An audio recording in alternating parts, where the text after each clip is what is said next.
Assalamualaikum warahmatullahi wabarakatuh.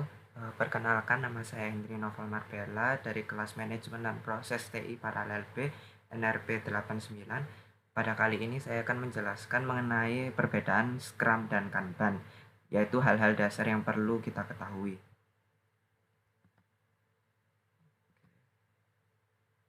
Nah, setidaknya pada bahasan kali ini ada beberapa outline yang bisa kita jelaskan, yaitu mengenal Scrum, cara kerja Scrum, mengenal Kanban, cara kerja Kanban, kemiripan Scrum dan Kanban, perbedaan Scrum dan Kanban, beserta simpulannya. Jadi yang pertama kali adalah seluk-beluk dari Scrum. Nah, Scrum adalah kerangka kerja populer yang memfasilitasi kolaborasi antar tim pada saat mengerjakan proyek dan produk yang kompleks, di mana Scrum juga membantu tim belajar dari pengalaman mereka sendiri, mengatur diri mereka sendiri saat menangani masalah, dan merefleksikan keberhasilan dan kegagalan mereka, sehingga mereka dapat meningkat.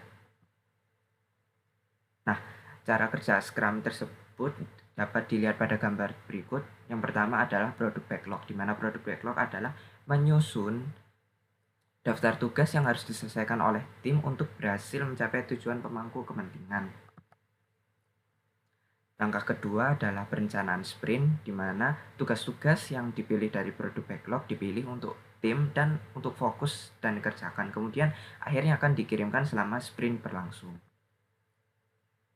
Langkah ketiga adalah sprint backlog, di mana tugas yang didiskusikan pada fase sebelumnya ditambahkan ke sprint backlog.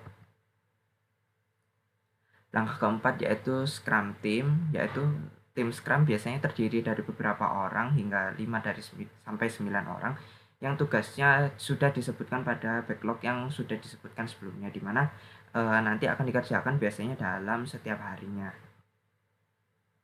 Kemudian adalah ulasan sprint, di mana pemilik produk, Scrum Master, pemangku kepentingan, dan tim Scrum harus menghadiri rapat, di mana selama tahap ini mereka akan membahas apa-apa saja yang telah mereka capai di sprint sebelumnya. Langkah yang keenam adalah increment atau kenaikan, yaitu para pemangku kepentingan akan menerima hasil yang diterapkan dan digunakan untuk proses yang selanjutnya. Berikutnya adalah seluk-beluk dari Kanban. Nah, jadi Kanban adalah suatu sistem visual yang digunakan untuk mengelola pekerjaan pada saat prosesnya berlangsung.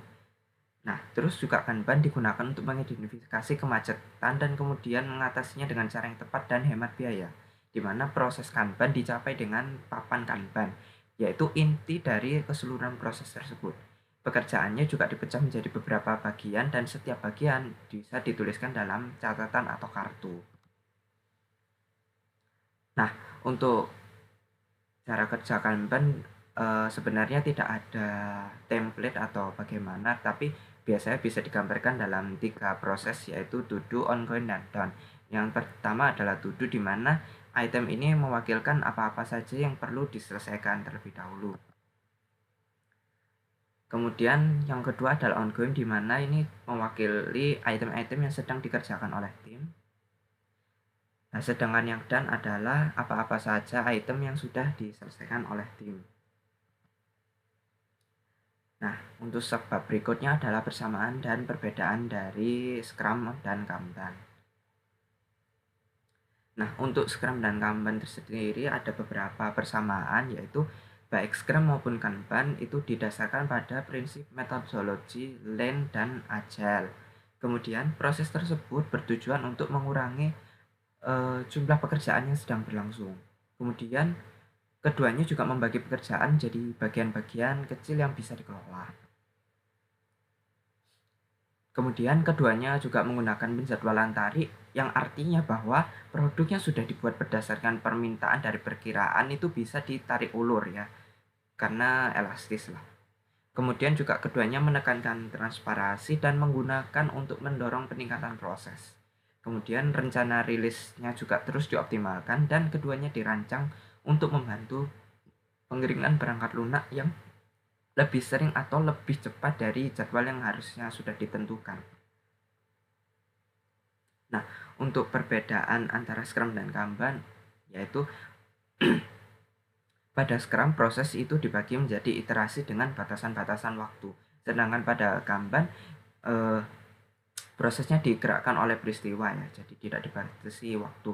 Kemudian untuk Scrum itu rilisnya berlangsung di setiap akhir sprint. Nah, sedangkan kalau Kanban itu rilisnya selalu berkelanjutan. Kemudian untuk Scrum itu tidak ada perubahan yang dapat dilakukan di tengah sprint, sedangkan untuk Kanban perubahan bisa dilakukan kapan saja. Kemudian untuk kecepatan yang digunakan pada Scrum itu lebih cepat pada proses perencanaan dan perbaikan. Sedangkan untuk Kanban itu memerlukan waktu dalam proses perencanaan dan perbaikan.